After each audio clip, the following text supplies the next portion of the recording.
ساعت 3 وقتی که آتشباری ها شروع شد، ما تا نیم ساعت هیچ نمیتونستیم باور بکنیم که آقای مزاری علیه ما کودتا کرد. بعد از نیم ساعت دیدیم که از حوزه 3 بالای ما آتشباری میشه، از سفارت شوروی بالای ما آتشباری میشه. یک هفته قبل عبدالچریک از قماندان های معروف جنرال دوستم آورده بود، در امی سفارت شوروی جا داده بود، از اونجا بالای ما آتشباری میشد، از دارالمان رفیق متحدش بالای ما آتشباری میکرد و ماندیم همون روز. خب دامن سحر نماز خواندیم و دامن سحر روز باز شده بود که روشن تر شده بود که از طرف غرب موقعیت اونجا حمله صورت گرفت. آقای شیخ ناظر با یک تعداد افرادی که بود رفت دمیروی اونها را برگرداند، ولی یک نفر رفیقش به نام عارف شهید شد. از طرف حزب وحدت بالای نیروهای خودی، یعنی حزب چی پاسداران جهاد و چی صورت گرفت. متاسفانه که پسان ما متوجه شدیم که قبل از این در 3 مرکز ناآمدگی نظامی به خاطر حمله بالای از این 2 جریان داشته. یکی هفتنتو بلوخشک به رهبری و چی قماندان شیر، هفتنتو به نام انجینر لطیف، طرفی چی گوجرگاه بنام. خب آمدیم که پست سرخ نفرهای انجینر شیر از پلخوش آمده محاصره کرده. بیاده با یعقوب رسالتی نداشت، میگه دمیرانی بود، دمی هر کجا پرشوده بسیار تعداد کثیری نیروهای نظامی. من به تنهایی خب اعصاب خوش زده بود، ناراحت بودم. همین که داد و بیداد کردیم که شما کی رایی کرده؟ چی میکنید اینجا؟ بگیم افراد انجینر شیر هستیم. خب من معرفی کردم خواستار مرد. کسی به خاطر که تشنه قدرت بود علیه مردم خود، علیه حزب خود کودتا کرد و این کاری بود که دیگه هیچ کسی نکرده در افغانستان، هیچ تاریخش نشان نمیده و به نام شورای هماهنگی عمل انجام داد، با همدستی بدخواهان انجام داد. اصلا باور کردنی نبود که شیعه بالای شیعه، حزب وحدت بالای حزب وحدت همچنین چیزی صورت بگیره. این برنامه از طرف شورای هماهنگی یا از طرف کسایی که در حمایت شورای هماهنگی بوده یک طرح بسیار استراتژی و دقیق سنجیده شده بوده که شما اینی کسا را تا نوردارین کاری به پیش برده نمیتونین.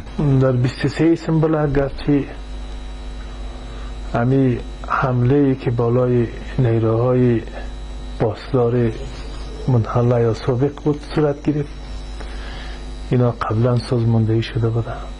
تماس گرفتیم، این گزارش ها برای ما سکه شد که امشب نیروهای حزب وحدت جناب آقای مزاری حمله کرده سر خانه جناب آقای استاد اکبری، سر خانه جناب دکتر صاحب صادق مدبر که در غرب کابل در کارتسه یک کوچه فاصله آقای مزاری میشیشت. و در شورای مرکزی فیصله شد که یک استراتژی همکاری باشه، ولی باز متاسفانه دیده شد که شهید مزاری بدون توجه با تصمیمات شورای مرکزی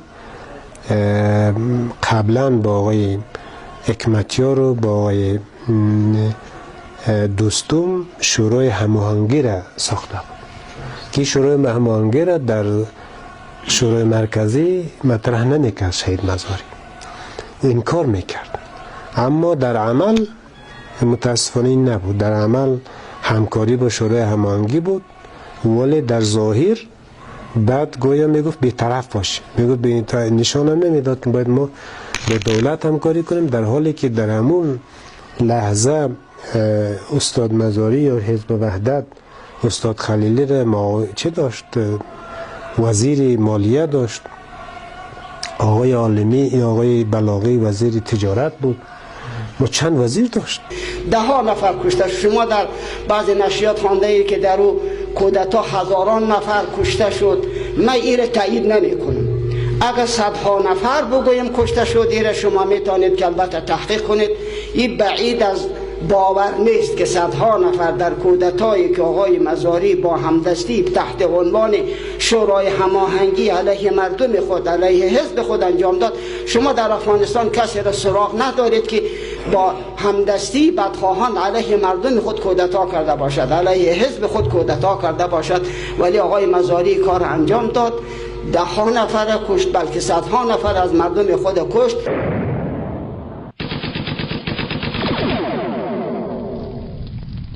شفاخانه کارتیسی مملو از کودکان و افرادی بود که بر اثر اصابت گلوله به شدت زخمی شده بودند.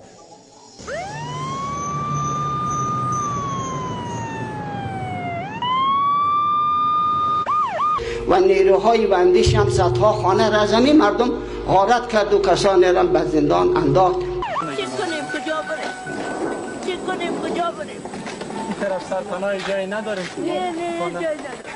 بدار یک در تایمانی خانه یک دخترک بدوا ماجر از همونجا میرم. کجا بریم؟ از آسمان خدا کجا بریم؟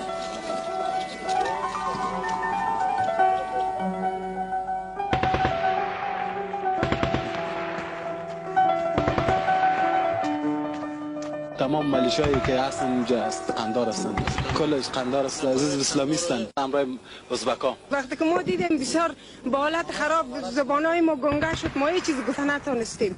همین میگفت اینا رو بکش، ما رو از اولی کشید و مالای ما رو چور کرد. تمام دارایی مردم همشه با کاماز آوردن جای کردن بردن طرف چهار آسیا. جنگ 23 ملا رو به وجود آوردن و که تانوز عوارض پیامدش میکشیم، مظلومیتش میکشیم تا هنوز هم که هنوز است دیگه واژه‌ای به نام وحدت ما نداریم که بتانه از منافع عمومی مردم و از مظلومیت ما صدای ما رو بکشد و خارج از داخل.